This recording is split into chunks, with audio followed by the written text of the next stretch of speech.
All right, here in our project, in the source folder, I'm going to add a new folder called HOC, short for higher order components. We're going to write all the code for this demo inside this folder. So let's add a new component called movie.jsx. Now here I've installed a very powerful plugin called React.js Code Snippets. Let me show you. So let's go to install extensions. Here's the component I was talking about, React.js Code Snippets. If you haven't installed this, definitely do it because it makes it a lot faster to develop React applications. So with this component installed, I can type RCC, as in short for React Class Component, and press Tab. There you go. We have a basic boilerplate for a React Class Component. Now in this movie component, we simply want to render movie. Now let's say we want to enhance this component and give it the tooltip functionality. We're going to implement that functionality somewhere else in a higher order component, not here. So in the same folder, I'm going to add a new file. Now look at the naming convention, with tooltip. So by convention, we prefix these components with the word with. So with tooltip.jsx. Now here we're going to create a function called with tooltip. This function should take an existing component as an argument. So component. Now, in this function, we should return a new component that wraps our original component. It's going to enhance it. So let's return. Now here's a question. How do we create a class component?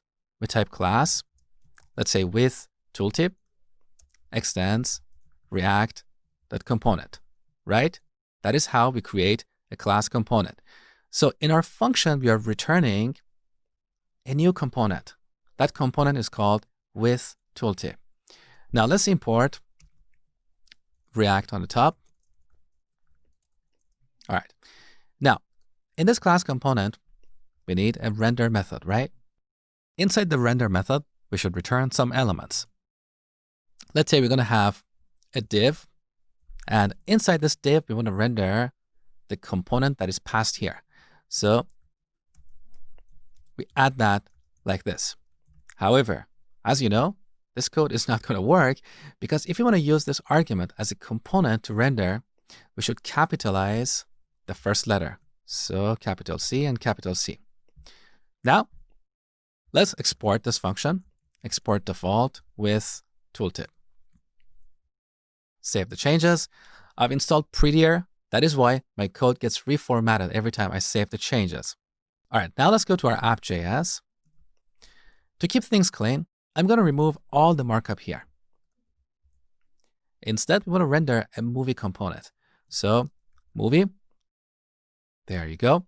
I've also installed the auto import plugin. I believe I explained it earlier in the course. So whenever I reference a component, this plugin automatically adds the import statement. Now, let's save the changes and go back to the browser. So here's our movie component. Currently, it doesn't have any tooltip functionality, but we're going to enhance it with our higher order component. The first step is to go to movie.jsx. And instead of exporting this movie class, we want to wrap this with our higher order component function. So here we should call with tooltip and pass the movie class as an argument, okay? Now let's save the changes back in the browser. We still see the same result. However, if you look at the component structure in this document, you're going to see something different. So let's open Chrome Developer Tools. If you have installed React Dev Tools, you should see these two tabs here, Components and Profiler. In the Components tab, you can see the component hierarchy of this document. So on the top, we have the app component. Below that, we have with tooltip. That is our higher order component. And below that, we have our movie component. Now we're going to implement all the tooltip functionality inside this component. So here's our higher order component. In this component, we should have some state that would determine whether we should show a tooltip or not. So let's set state to a new object with a property called show tooltip, which we initially set to false. Now, over here in this div, we need to handle the mouse events such as mouse over and mouse out. So on mouse over and on mouse out. Now let's quickly create a couple of event handlers. So mouse over. Here we use a Lambda expression. In the body of this Lambda expression, we're going to call this .setState and set show tooltip to true. Now let's duplicate this line and rename this to mouse out. And here we want to set the show tooltip property to false. Next, we're going to hook this up. So here we call this .mouse over. And here we call this .mouse out. We're almost done. Now, finally, we need to pass this state as a prop to this wrapped component. So let's give it a new prop called show tooltip. And here we pass this .state .show tooltip. Okay, save the changes. Now let's go to our movie component. All we have to do here is to render the tooltip conditionally based on the value of our show tooltip prop. So let me wrap this in parentheses and break it up into multiple lines so we can see clearly. So here's where we render a movie. Now right below that, we can use an expression like this. This .props .show tooltip and here's a markup for our tooltip. Some tooltip. Now in the real application, we're going to decorate this with a bunch of classes to make it look fancy.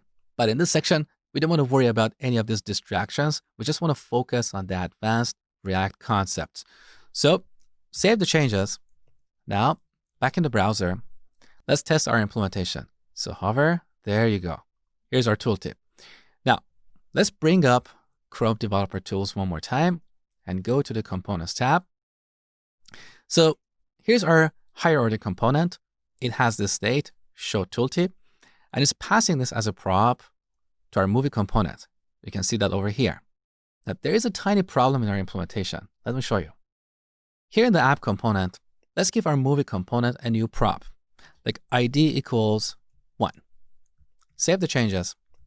Back in the browser, look at the movie component. We don't see the ID prop here. The reason this is happening is because we forgot to pass the props in our higher order component. So here in the with tooltip component, where we render our wrapped component, we should pass any existing props. Currently, we are only passing this new prop. So that's the reason why the ID prop is not passed. But that is a very simple fix.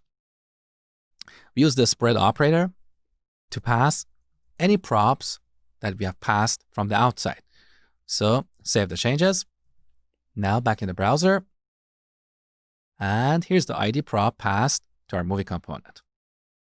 So to implement a higher order component, we create a new function that takes an existing component, and here we return a new component. In this implementation, I'm returning a class component, but we can also return a functional component. All we are doing here is implementing some logic, and we're sharing this logic across different components.